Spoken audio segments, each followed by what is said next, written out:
Bonjour à toutes et à tous et bienvenue dans ce nouvel épisode des secrets de Photoshop. Alors, au programme de cet épisode, je vais vous montrer comment changer le style colorimétrique d'une photo en cliquant uniquement sur un seul bouton.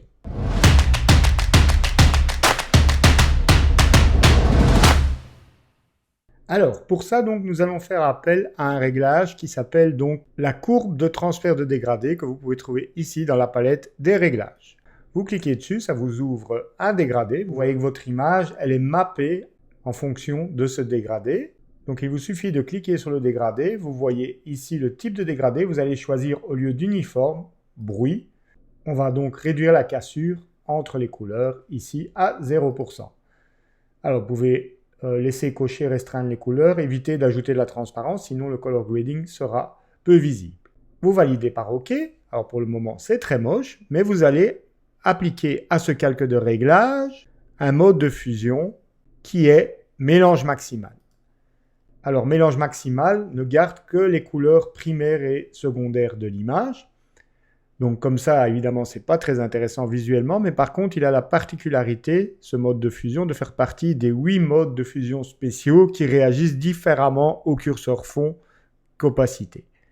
Et donc, en gros, ça va mieux se fondre une fois que vous baissez le réglage du fond. On va le mettre à 30% par exemple. Vous voyez déjà qu'on obtient un meilleur résultat. Maintenant, je reclique sur le dégradé et vous avez sur l'éditeur de dégradé un bouton aléatoire et c'est ce fameux bouton sur lequel il suffira à chaque fois d'appuyer pour modifier le color grading de l'image. C'est aussi simple que ça.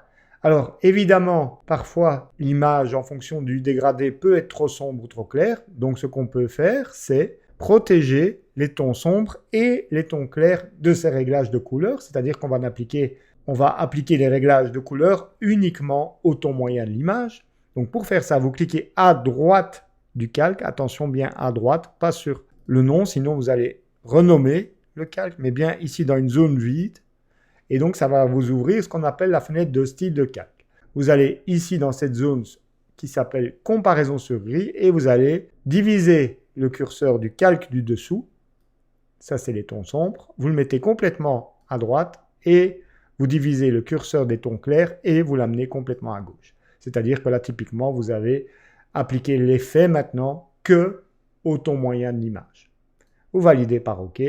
Et à présent, maintenant, il ne vous reste plus qu'à cliquer sur aléatoire pour voir l'effet. Alors, vous voyez que parfois, le personnage est un peu trop teinté, donc on peut évidemment le protéger. Comment? Eh bien, on va faire une sélection du sujet. Donc, vous appuyez sur W. Vous allez cliquer ici en haut sur sélectionner un sujet.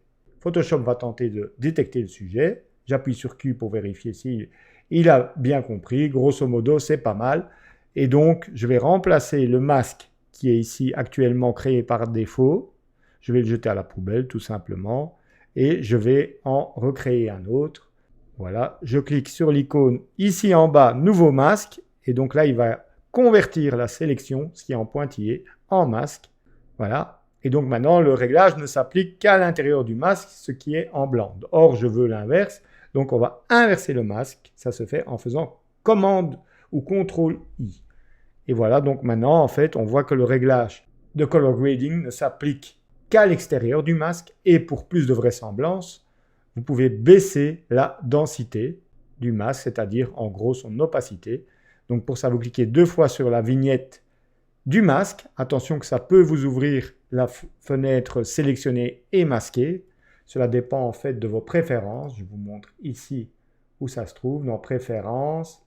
Vous allez dans Outils et vous décochez, cliquez 2 fois sur un masque de fusion pour lancer l'espace de travail sélectionné et masqué. À moins que vous ne préfériez cette option-là, mais moi personnellement, je préfère que ça ouvre les propriétés du masque.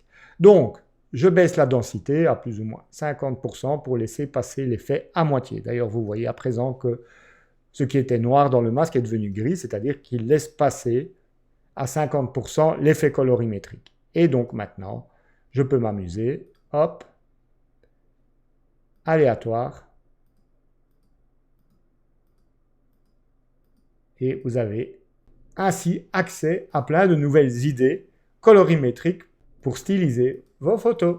Aléatoire, hop, et on change les couleurs à volonté. Voilà, vous voyez, ça n'est guère très compliqué, à vous d'expérimenter tout ça. Si vous désirez approfondir encore plus vos connaissances dans Photoshop, sachez que j'ouvre 2 fois par an une formation complète de 36 heures sur Photoshop destinée à des photographes qui ont déjà acquis les bases de Photoshop. Si vous êtes intéressé, il vous suffit de cliquer sur le lien ici en bas pour demander plus d'informations. Je vous remercie d'avoir regardé cette vidéo. N'hésitez pas à vous abonner à la chaîne et à liker la vidéo si vous avez apprécié son contenu. Et je vous dis à très bientôt. Ciao, ciao!